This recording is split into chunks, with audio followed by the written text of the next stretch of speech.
नमस्कार साथियों, कैसे हैं आप सभी लोग। आशा उम्मीद करता हूं पहले की भांति स्वस्थ और मस्त होंगे। मैं खजान राणा K2 क्लासेस के ऑनलाइन प्लेटफॉर्म पर आप सभी का एक बार फिर से स्वागत करता हूं, अभिनंदन करता हूं। साथियों, लंबे समय के बाद आपसे मुखातिब हो रहा हूं, उसके लिए पहले क्षमा प्रार्थी हूं। उत्तराखंड में जो आगामी दरोगा की भर्ती आने वाली है, ऐसी अभी सुगबुगाहट है, कब आती है ये तो मैं भी नहीं जानता हूं ठीक प्रकार से।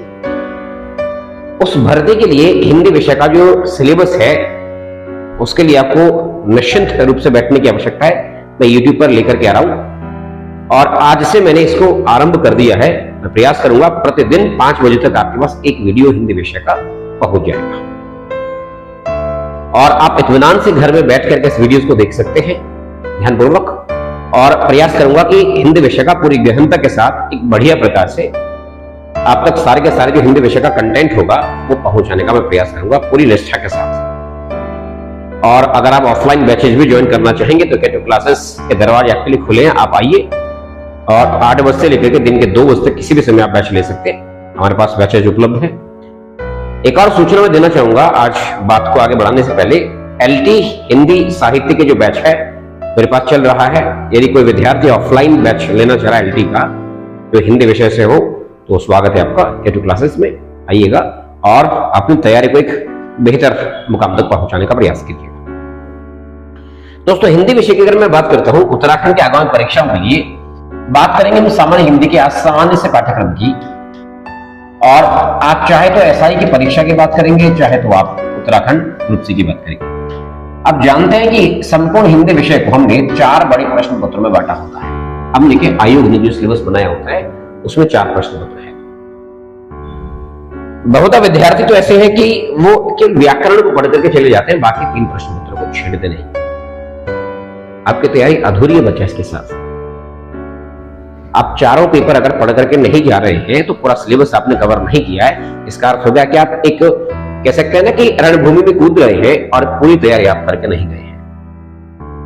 तो ऐसा ना करें, चारों पेपरों को देखें, पहले ठीक से समझें, पाठ्यक्रम के अनुसार अगर तैयारी करेंगे ज्यादा मजबूती के साथ आप लड़ सकते हैं। अब जानते हैं कि जो पहला पेपर है उसे आप कह रहे हैं सामान्य व्याकरण, जो आप सभी लोग पढ़ते आ रहे हैं, सब लोग पढ़ाते भी है और आप पढ़ के भी गए होंगे। हर जगह चल रहा है, सभी चैनल्स पर आपको मिलता है। YouTube में धमा चौकड़ी मचा रखी है, सब लोग व्याकरण को लेकर के आ रहे हैं।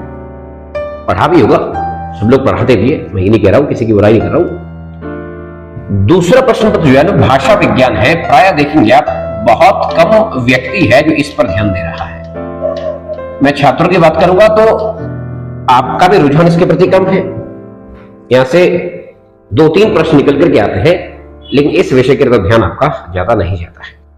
प्रयास करेंगे कि इसको भी पढ़ाएं आपको ठीक ढंग से इस बार। तीसरा प्रश्न पत्र आपका जो काव्यशास्त्र का है, इसके तरफ तो रुझान बहुत ही कम है। मैं देखता हूं ऑफलाइन में भी जो क्लास पढ़ते हैं, विद्यार्थी पढ़ते हैं, उनका रुझान इसके प्रति बहुत कम है। उनको लगता है अलंकार रस छंद क्या है, समझ में नहीं आता है, पढ़ना ही बेकार है। ऐसा नहीं है। इत्मीनान से अगर एक ठीक प्रकार से आप पढ़े, इसको सीखा जा सकता है। बहुत रुचिकर है, बहुत ही आनंद आता है इसको पढ़ते समय। जरूर एक बार प्रयास करें, मेरे साथ आप भी पढ़े YouTube के माध्यम से। और मैं पूरी निष्ठा के साथ ये जो अलंकार रस छंद जैसा जो एक आपके मन में डर बैठा हुआ है उसको दूर करने का जरूर प्रयास करूंगा। एक सरलता के साथ मैंने जो विराम लिया इतने समय, इस विराम में कुछ काम किया इस पर ठीक ढंग से, और प्रयास करूंगा कि एक नई अंदाज के साथ, एक नई स्फूर्ति के साथ और एक नए तरीके से ये अलंकार छंद आपको मैं परोसूं, आपके पास दूं और आप उससे लाभान्वित हो सकेंगे। निश्चित तौर पर ऐसा मेरा मानना है। चौथा जो पेपर है वो हिंदी साहित्य का है। साहित्य आप लोग पढ़ते ही आ रहे हैं। वैसे भी उत्तराखंड अधीनस्थ आयोग जो है हमारा ग्रुप C वाला, इसने तो महज 23 लेखक लिखे सिलेबस में कि आप इनको पढ़ करके आए। उनका भी कक्षा 10 और 12 का स्टैंडर्ड आपको पढ़ करके जाना है। तो क्यों ना वो 23 लेकर एक बार ठीक से पढ़े हैं, उन पर ही काम करना है। उनको पढ़ के जाएंगे तो एग्जाम में सवाल आ जाएंगे। हाँ, अभी SI के सिलेबस को लेकर के थोड़ा समय क्लियर कट नहीं हूं, इसलिए नहीं हूं क्योंकि जो नए DGP महोदय बने उन्होंने कहा कि जो एकदम पुराना पैटर्न था, जब 1 तारीख को इनकी जो बैठक थी उनकी मैं रिपोर्ट पढ़ रहा था, उसमें लिखा था कि हमने न्यायिक विभाग को कहा था पाठ्यक्रम के लिए, उसने कहा जो पुरानी परंपरा है उसी परंपरा के अनुसार पेपर करवाएं। तो ऐसा लग रहा है कि जो पुरानी परंपरा का मतलब वो 300 प्रश्नों वाला, जिसमें 100 प्रश्न हिंदी के होंगे, 75 प्रश्न गणित के होंगे, 25 प्रश्न रीजनिंग के होंगे, उसके बाद जीएस के प्रश्न होंगे। तो उस परंपरा पर पेपर रहेगा तो 100 प्रश्नों का मतलब है उस परंपरा के अनुसार तो आपका साहित्य के सवाल लगभग 25 से 30 आते हैं। अच्छा स्टैंडर्ड होगा, अच्छे सवाल होंगे। फिर आपको संपूर्ण साहित्य पढ़ना पड़ेगा, ज्यादा इसमें चीजें हैं, फिर तो सिलेबस बहुत बड़ा हो गया। तो फिलहाल कुछ दिनों तक इंतजार करते हैं, जैसे ही नोटिफिकेशन आता है एसआई का, सिलेबस का पूरा खुलासा होता है, हमारे सामने आता है कि क्या पढ़ना है क्या नहीं पढ़ना है, उसके बाद फिर एसआई के लिए मैं जो पुरजोर तरीके से प्रयास कर पाऊंगा। मुझे पता लग जाए कि पाठ्यक्रम क्या है, आपको क्या चीज परोसनी है, क्या चीज नहीं देनी है, किस चीज से आपको दूर रखना है।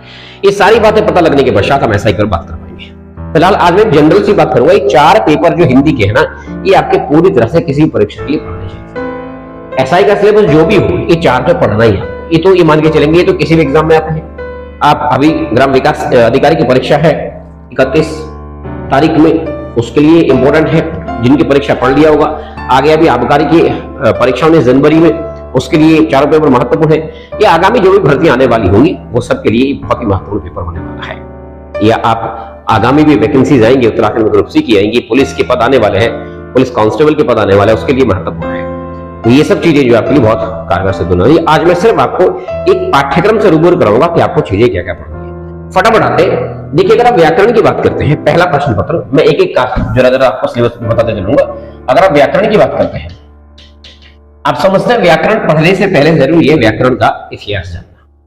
व्याकरण क्या है, इस पर चर्चा हम करने वाले हैं, इसको जानने वाले। फिर व्याकरण क्या है, इसके बाद हम देखेंगे व्याकरण में ये जो हमारे पास आचार्य पाणिनि का नाम है, इनका क्या योगदान है। यानी हम पाणिनि को किस हद तक व्याकरण का प्रवर्तक मान सकते हैं, जनक मान सकते हैं, इसको पढ़ना है। इनके पुस्तक अष्टाध्यायी का जिक्र होना है। फिर इनके बाद जरूरी है कि भाई आप आचार्य ब्लूमफील्ड के बारे में भी जानकारी रखते हो। ये जो ब्लूमफील्ड साहब है, इनको भी हमें पढ़ना है, इनके बारे में भी जानना है, इनका क्या योगदान हिंदी व्याकरण को लेकर के था। इसके बाद हमारे पास में जो आचार्य कात्यायन साहब होंगे, इनका क्या योगदान व्याकरण को लेकर के था, इनकी भी आप बात करने वाले हैं।